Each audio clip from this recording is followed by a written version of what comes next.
guys, this is the TheASMRMedic. I hope you're well. Today we're going to be taking some notes on the brain, and we're doing it a bit differently.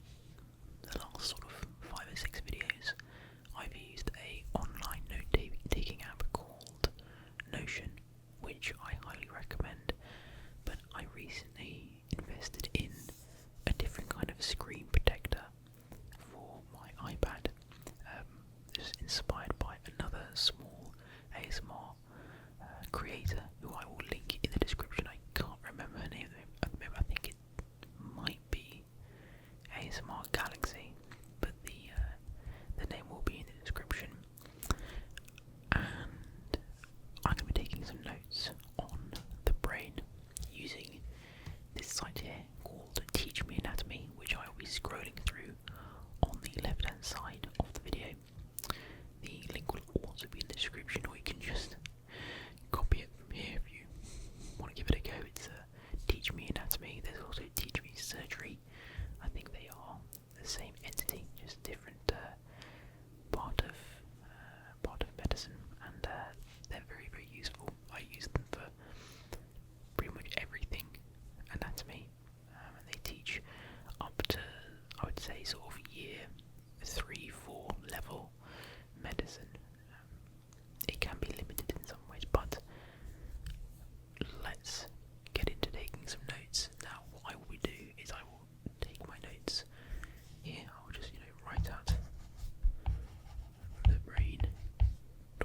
everything that I want to learn about the brain, and then I'll save that as a PDF and input it into my Notion app as well. And it gives a nice balance of computer taken notes and written notes, and makes things interesting for me, keeps things interesting when I'm reading back over my notes. Now, I would like to preface this by saying I apologise for my really poor handwriting, as you will see, but I will do my best to keep it at least vaguely legible.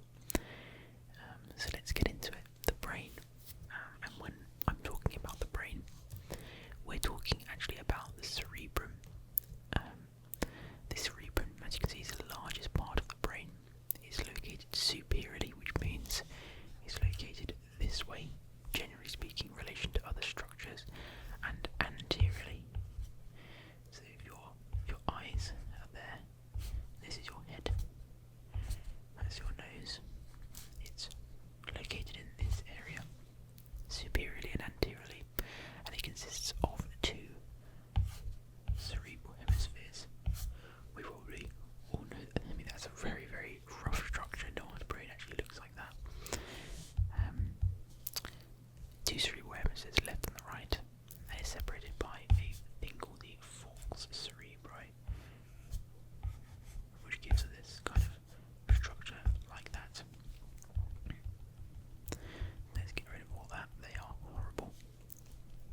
So I actually have already done, I think, 2 or 3 videos on this, but they were a long time ago. They were my kind of drawn anatomy ones, and I think it's time that we update them. So you may have actually already seen quite a lot of information on the brain on my channel. I do recommend you go check it out, but maybe the sound quality isn't that good. Okay, so each lobe contains various cortical association areas where information from different modalities are collated for processing. Blimey, that is a complicated way of saying that. Together, these areas function to give us a meaningful perceptual interpretation and experience of our surrounding environment. So each of these lobes basically just help us perceive the world around us. A meaningful perceptual interpretation. Sometimes I feel like, I mean, that of course all of this makes complete sense, but I feel like they do overcomplicate things in the way. I hate when articles write in this way, but we will persevere. Okay, so the first lobe. Let's use a green. The frontal lobe. Actually, what might be quite nice, because I do have it open here as well, if we just nick this image. So let's just copy that. Let's go back. Yeah, that's one of the nice things about Notability, that you can just drop things. Actually, let's get rid of that thing just for a second. Let's get rid of frontal lobe. Let's paste that image back in, and we'll have a nice image of the cerebrum for us to reference. So we have the frontal lobe is this big region here. Then we have the parietal lobe on the top. This is the occipital lobe, and the temporal lobe is here. And I think that this is the cerebellum, and we have the brainstem there as well. Okay, so let's get rid of all of those nasty lines. So let's go ahead and name these guys, shall we? So the frontal lobe. Go back to our nice navy blue. The frontal lobe is located beneath what would be known as the frontal bone. So that would be the frontal bone of the calf area, and is the most anterior region of the cerebrum. It is separated from the parietal lobe posteriorly and the central sulcus. By the central sulcus, sorry. Okay, so separated from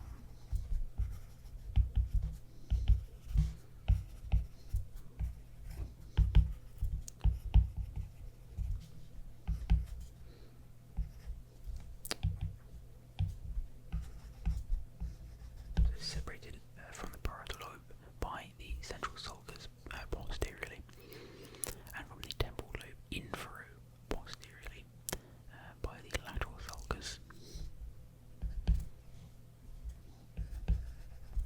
and from the temporal lobe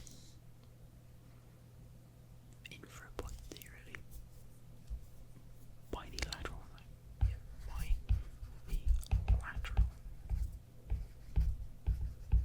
and those ones make sense, don't they? Because we have the central sulcus, which would obviously be kind of in the centre, right here. Now we have the sort of posterior separation by the lateral sulcus, because on the lateral side, so that makes sense to me.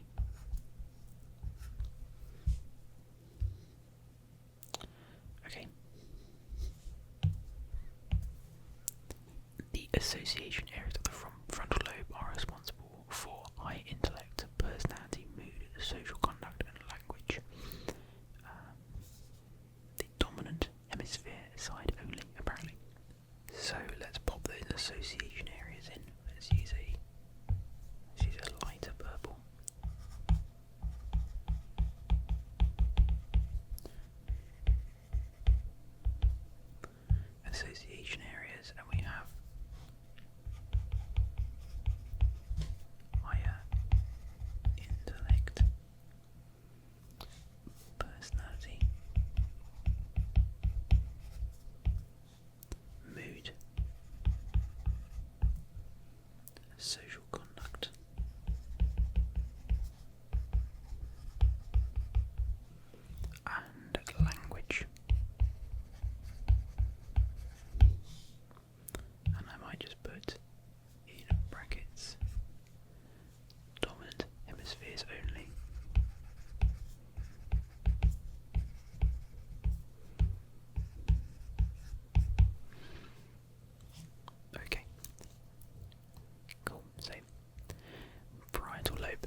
this is the most kind of superior lobe, I suppose. Well, equally superior, just slightly towards the back side though. Okay, so the parietal lobe is found below the parietal bone, of course, the cuff area between the frontal lobe anteriorly and the occipital lobe posteriorly, from which it is separated by the central sulcus and the parietal occipital sulcus. So the separated from the occipital by the parietal occipital sulcus. That's pretty easy to remember. Parietal occipital sulcus. And we know, obviously, I've already written down that it is separated by the central sulcus from the frontal lobe. It sits superiorly in relation to the temporal lobe, separated by the lateral sulcus. So, plus lateral. Let's write that a bit nicer. Lateral sulcus from the temporal lobe, so the same as the frontal lobe.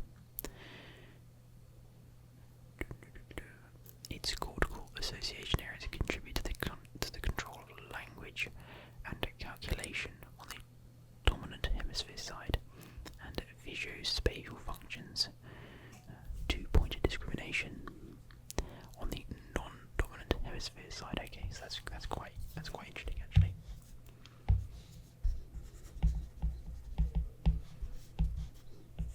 So its association areas.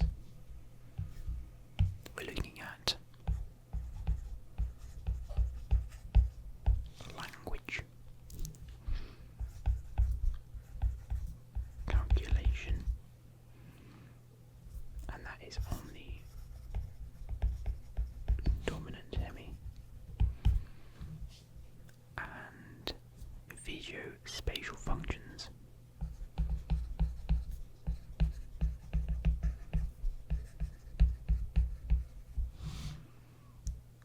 on the non-dominant side.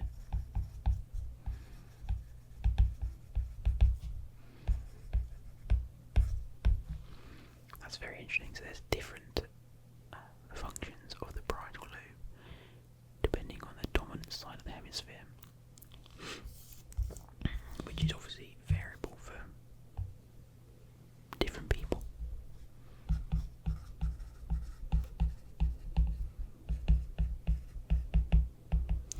Temporal lobe.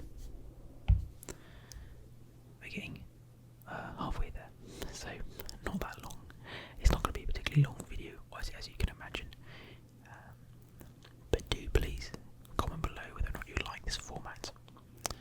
The temporal lobe sits beneath the temporal bone, inferior to the frontal and parietal lobes, from which it is separated by the lateral sulcus. So we already know this. The cortical association areas of the temporal lobe. This is this one in green. Maybe I could have done it in each colour. Probably a bit overwhelming though, I think, in the when you go back over to read it. So let's just put in the association areas.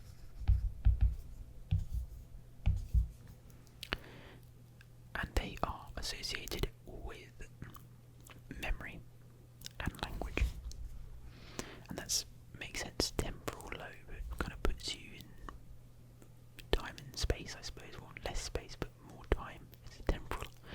So memory and language, that makes sense, especially in memory.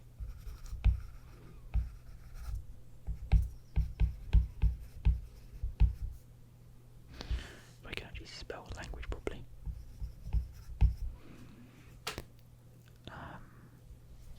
Plus the inclusion of hearing.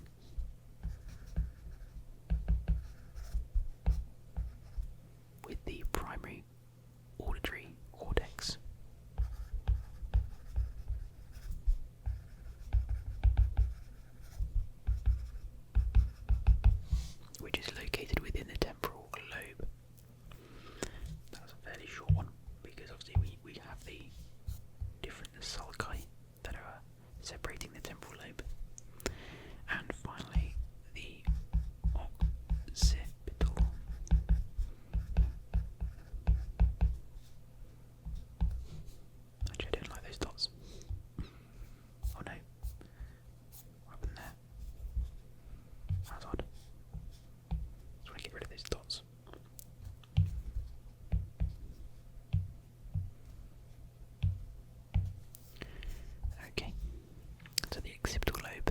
the one right at the back, also on the screen, is the red one.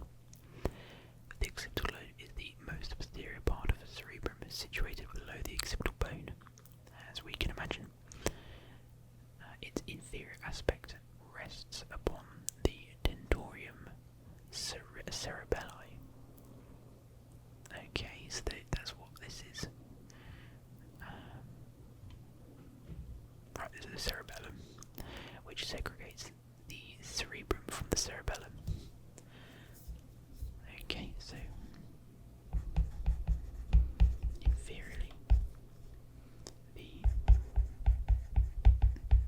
tentorium cerebelli. And I guess you can kind of remember that as I give it as sort of a membranous sheet that's separated from the cerebellum. Then the tent of the cerebellum, I guess you can remember that as. So this separates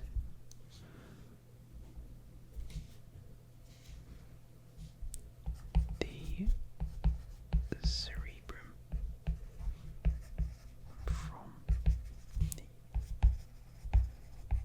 cerebellum. Okay.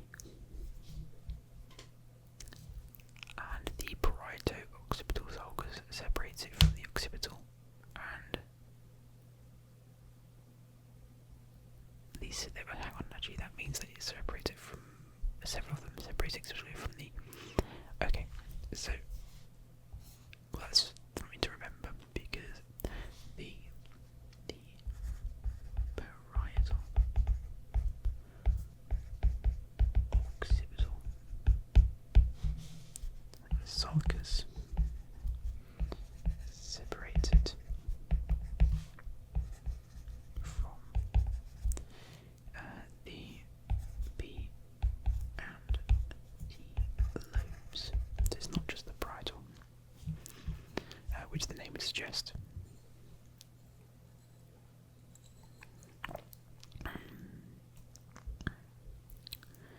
And the primary visual cortex is located within the occipital lobe. So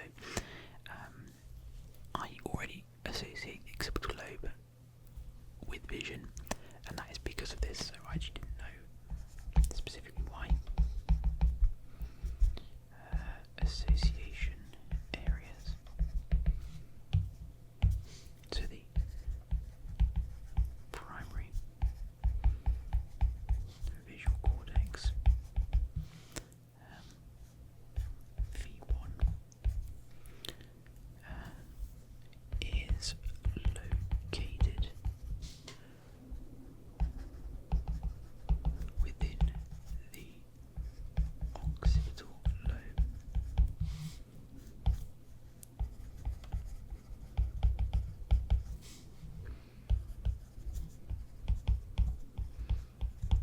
So it's responsible for vision. So I think that's actually everything that I wanted to take down in this one. I hope you like the sort of tapping and the sort of soft, scratchy sounds